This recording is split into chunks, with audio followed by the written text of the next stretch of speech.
Greetings everybody, welcome back to Let's Play AI War Fleet Command. Beginner walkthrough part 2. I'm Timix, and before we get started with anything else, let's just take a brief tour around. Up here at the top information bar we've got the game time. Next to that is metal, which is the resource we use to build things. Energy is a maintenance resource, and so energy acts a lot like a cap on what you can build. Knowledge, that's used to research new technologies, unlock new buildings and ships. Hacking is the subterfuge or espionage resource. Lots of things we can do with that, but none at the moment, so we'll come back to that later. AI progress. It's sometimes known as the rageometer, which isn't really accurate. Basically, that's how much of a threat the AI thinks you are. It's a concept fairly unique to AI War, and we'll definitely be considering this heavily as we progress further into the game. Planets. This is how many of our planets are being attacked. Right now, 0 out of 1. And given that, obviously, there are no attacking ships. Threat, or as it is sometimes known, the threat fleet, are AI ships who are not attacking but are looking for an opportunity to do so, and we'll get more into that later on, how the threat ships are created, what makes them become threat ships, what we can do about it, all that fun stuff. AI will periodically attack us in waves, and this shows how many incoming waves we have that will be arriving soon on our planets. Okay, so all this stuff in here, this is, we're going to zoom out a little bit, and we can see that this is our core cluster. We've got other stuff outside of it, but this is the main thing in the middle. This bubble out here comes from this force field generator. There it is. Let me zoom in a little bit to get on the right thing. And this is protecting our core buildings at the moment. It's the only protection they have other than their own hit points, which is not very high. And you can see as you zoom in and out, you can adjust the range at which this happens, and I will probably do that, but it shifts from icons to the graphics, which I actually think are pretty well done. Alright, this is our science lab where we can research things, and it also produces more knowledge points as long as it hasn't exhausted the supply on a planet. Each planet contains up to 3,000. This is our orbital command station, or our command and control. And since this is our home system, it is our home command station. We can build lots of miscellaneous type things here. Most things you can build in the game are built from here, but the combat ships are not. Combat ships are built here, which is the space dock. Fleet ships are built there. That's your basic high volume drone type ships, the rank and file, if you will, of your fleet. And strangely smaller is the starship constructor, which builds starships. Larger, more powerful ships that often have different special abilities. Here's our energy collector. It collects energy. Big shocker there. And then we have scout drones. These are Mark II scout drones. They've got this little beam going between them. That's a cloaking assist beam. And then engineer drones, they do repairing and assisting in building of things. Both cases, they'll do that by shooting a stream of liquid metal at whatever it is they're trying to repair or assist. If one of these shipbuilders, for example, is building something and they have nothing better to do, then they'll be helping out with that. So that's how you build things faster. Everything's got a specific build time, but if you have engineers nearby to help or to repair your ships, that's what they're for. Also Mark II, and it's important to note the Mark II thing because we actually can't build Mark II ships or anything right now. We can only build Mark I until we invest the research in it. So if we were to lose these scouts or engineers, we could replace them with Mark I scouts or engineers, but they would not be as good. So that's a nice little thing that we have to start, but we don't want to lose them. Now if we come all the way out more, this is the full extent of how far we can go. And let's notice this on the side. These are all the different things that we have in the system. We've covered almost all of them. Here's one we haven't, the metal harvester, Those produce metal on various preset resource deposits throughout the system. We're starting with 13 of them. Most systems will not have that many, but since it's our home system, we get more here. And this bar of icons is given to us by the scouts. If you don't have scouts in a system, you don't get this. So you can click on anything to select it. There is our space dock, and all the space dock stuff will come up. Or, let's say we're off here, and you can see we've got zoom to mouse going on, which is cool. We're looking at this metal harvester, and we're thinking, well, where's my energy collector? You find it, you right-click on it, and you zoom to where it is. That's important to remember. Starship constructor, etc. It'll snap to where it is if you right-click on the item in here, or you can just left-click and select it. Back out, we've also got wormholes. We've got Slavboom and Esmati and Usmar, and I'm going to horribly mangle those names. I'm not sure exactly how they're supposed to be pronounced, but you've got the name of the system. It's in white because we don't know what's there, and the green wormhole right below it. And then on the outside, we've got these dotted circles. The green one is the extent at which you can build new buildings. The yellowish one, that's how far out your ships can move. You can't put anything out beyond these. No ships or anything outside the yellow one, and only ships between the green and the yellow. Anything can exist in here. So that's the extent of the gravity well or operational area, what have you. Okay, so zooming back into our core cluster again, we're going to go back to our command station. And it's time to think a little bit about the big picture situation. Now, if you missed somehow the scrolling story bit in the first video, I'd recommend going back and looking at it. But short version, 800-year human civil war recently ended when the AIs that we had built to help us manage the battles turned against us. And in a matter of days, all of humanity was defeated. Most of the AIs left the galaxy to pursue other interests, but they leave a couple of AI commanders behind to sort of keep the peace, and one of their objectives is to wipe out the rest of humanity so that we are no longer in any way a threat to them. And so the game is essentially, at its most basic level, it's a glorified game of galactic capture the flag. If you look at the lower left, the pop-up on this particular building, there's all kinds of information there on it. But at the bottom, the blue writing, the first team to destroy all of their opponent's home planet command stations is the winner. So we've got to take out both of the AI home command stations before they take out ours. And whoever succeeds in that, there's many things that have to happen in between in order to accomplish it, but that's the top goal. And we lose this, it's over. So that means that our first priority needs to be defense. If you think that you have enough defense for your home command station, you don't. You want to be sure, you want to overprotect it, and that's what we're going to work on here. First, let's return to our resources up here at the top, and we've got a flashing 0 question marks. There's a little bit of wonkiness right when you first start the game. So let's unpause this a bit, and we're keeping this on the default speed. Okay, and after a second passes, we can see we've got 180k energy. We're only using a little bit of it.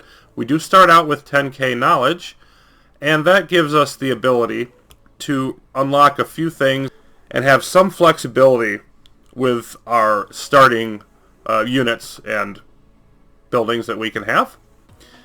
And then this is still a little bit behind. If you look at the tooltip, it says at the bottom of it, Fatimics, 860 metal generated, 0 being spent, 860 net, and then 400,860. So it's not actually going down by 1 a second. And if we unpause this for a few more seconds, we can see that ticking upwards. Okay, so that's all working. You just got to wait a couple seconds for all of this to update. So that's what we actually have. Now let's note a couple of things here. First of all, energy is constant.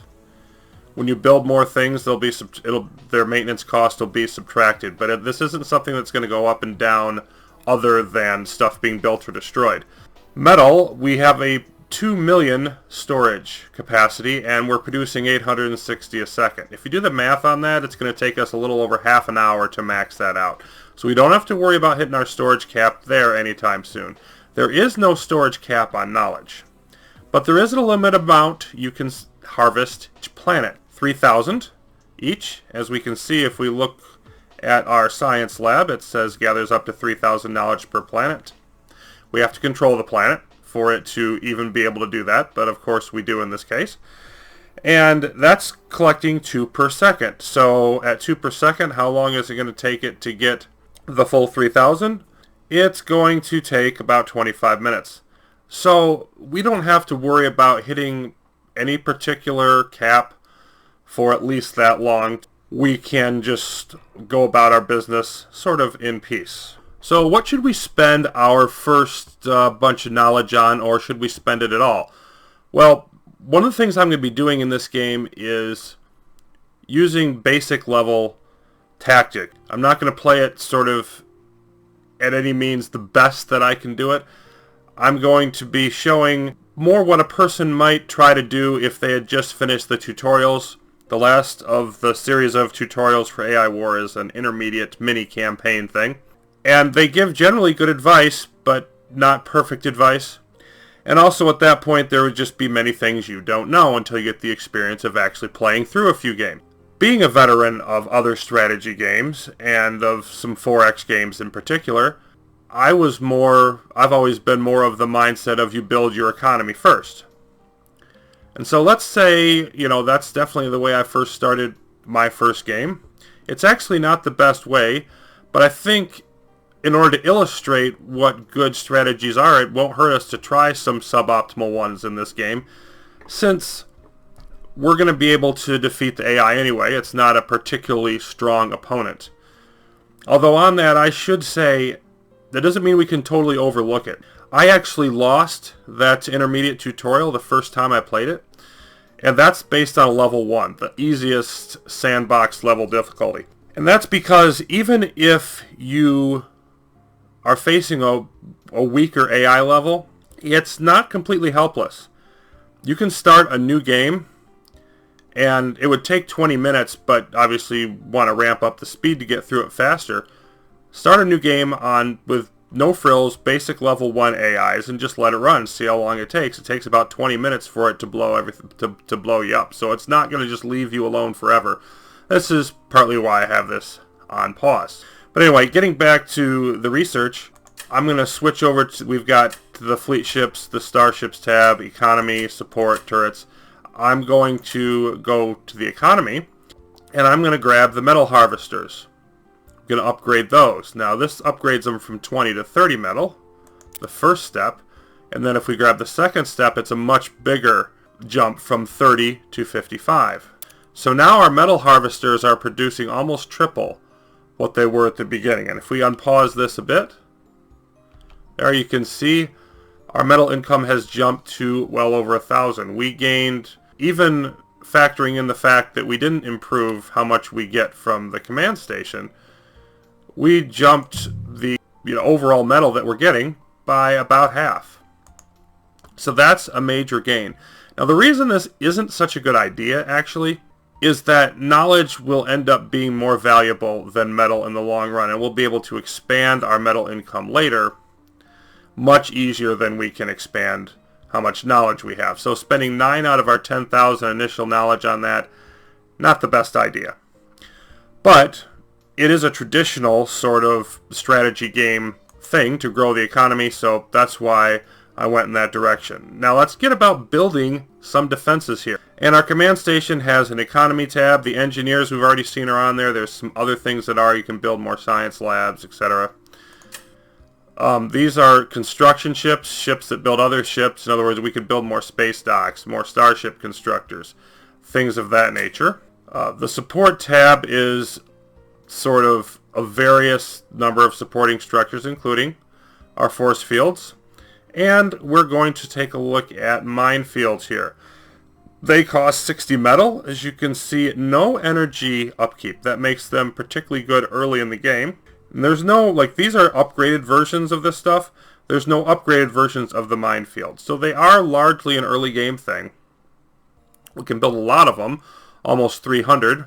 They are cloaked, and enemy ships that come near them will blow up unless they are immune. And that's an important point to consider, because we talked about the force field. There are ships that are immune to everything. There is no one counter that will be good against every enemy ship out there. There are some ships that can move through a force field and shoot through it like it's not even there. Similarly, there are ships that can avoid mines, but both of them will be very effective against most ships. So you want to have variety and depth in your defense. Now what the tutorial will tell you is to build defenses at the wormholes, which is what I'm going to demonstrate here, and it is not actually the best way. We'll get to, there's an excellent strategy guide that's out there on how to do an optimal defense of your systems, and we'll get to that in the next game. Again, I'm just showing sort of basic beginner type stuff, and if you were beginning at AI War, you would naturally build them at the wormholes, particularly given that those are your access points, and that's where the tutorial suggests it. So if we take our little mine here, zoom in a bit, we can't build it right on top of the wormhole, but we can build it very, very close. And it'll just deploy there. There's a small little red bar that it's going to fill up as it builds. Now we can just do one at a time, or we can do control click, and it'll place 5, and it's not the best thing with the mines because it'll kind of put them in a haphazard area around, but we'll just throw these up here. Maybe put that one down there. And we've got mines generally around the wormhole. So that's not great, but it's not terrible. Then if we switch over to turrets. And turrets illustrate another point in AI War, which is that it's a very asymmetrical game. The best way I've heard described is the AI plays Risk while you play AI War. The AI does not follow the same rules you do. It's not fair. It's not intended to be fair. It doesn't try to be fair. This turrets thing, well, the AI can't build turrets at all. You'll never see an AI turret. You'll never fight an AI turret, which might sound great, but they've got a whole bunch of stuff they can build that we're not going to have either. So it's a balance and counterbalance, attack and counterattack type of thing, as opposed to, your typical RTS where each side has their own command center building at the beginning, and you want to build up a base and have enough forces to wipe them out before they do the same to you. And whoever has the most territory is better off. You really want to forget about all that stuff when you're playing AI War. That's not how it works. Tractor beam turrets are a huge, huge thing. Locks onto a large number of enemy ships, preventing them from moving, but not from firing, so you hold them in place. Tractor beam. If you look up in the middle, the purplish part, 31 times tractor beam at 2700 range. We'll see how much range that actually is here in a second. But one of these can hold up to 31 enemy ships in place, so long as it doesn't get blown up. So they're not going to stop an enemy attack by themselves, but anything that's being held in place, you can just pound and pound on it. So we'll click on those, and here's our 2700 range. And we're going to want to put it a little distance away from the wormhole, but close enough that it can actually tractor anything that comes through. So generally speaking, I like to put them about 2/3 away. How many of these do we want? Well, that's something you sort of get used to as you play. You know how high the enemy attacks are going to be and everything. I think 3 would be enough. I'm sure 5 would be enough. So I'm going to build 10. Again, the idea of overprotecting. So I'm just going to control click, one group on each side, and there we've got 10 of those in place, ready to be built. And we can see, we zoom in, that's what they look like. And then we want to have a variety of different turrets. The important thing here is when you're building defenses, you don't need to build like the exact ones that I'm building. Just make sure you have a variety. Let's take a look at an example. I'm going to use sniper turrets. A 4300 metal, 700 energy, so they have a cost, but we could build quite a few of these and not worry about running out. If you see the range of them, they've got 999,999,000 range. In other words, unlimited. They can shoot from anywhere in the system and target anything else in the system. They only fire once every 8 seconds, etc. Look at the attack multipliers in the light green there. Close combat 5, medium 5, polycrystal 5, ultralight 5. There are different hull types in the game, and against those 4 types, they will do 5 times the damage they would do against a standard hull type. So they're going to be decent against everything, but particularly good against those types of ships that have that hull type. And each turret has different stuff. Like, see the missiles, well, they're good against composite, medium, neutron, polycrystal. We got laser turrets down here, heavy, polycrystal, refractive, ultra heavy. Needlers are good against artillery, heavy, structural, and ultra heavy. It's not important to know what all those hull types mean, as it is that you want a variety of different turrets, so hopefully whatever comes in, at least one of your turrets is going to get a bonus against it.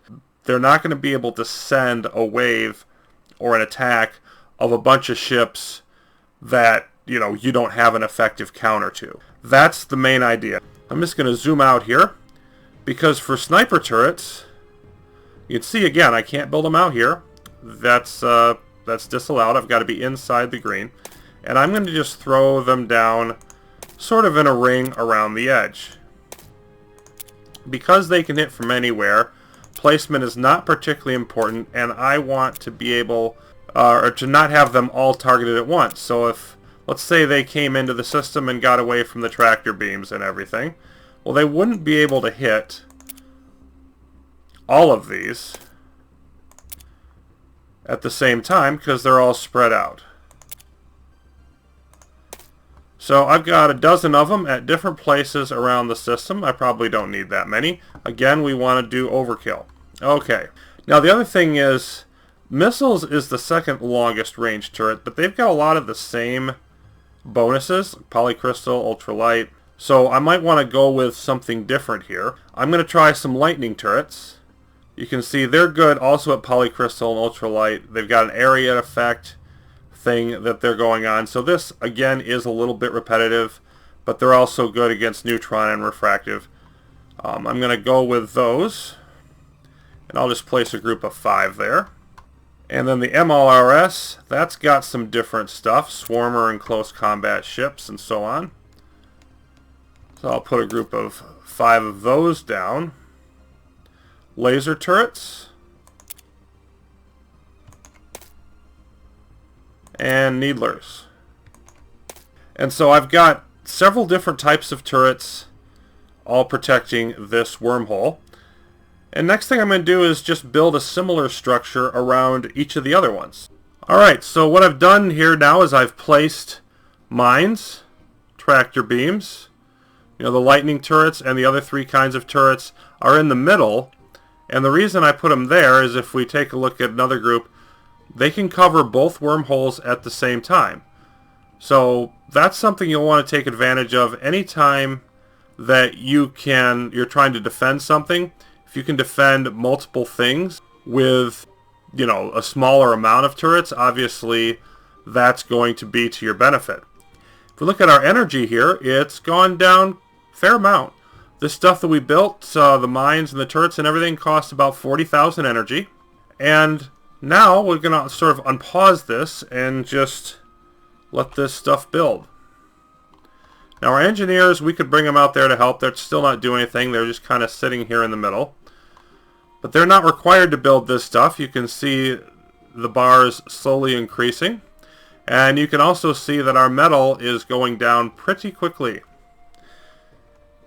If we mess around with our time controls up in the upper left, you can see we can go all the way down to -10, which means time is barely moving. It'll take several seconds for 1 second in the game to pass.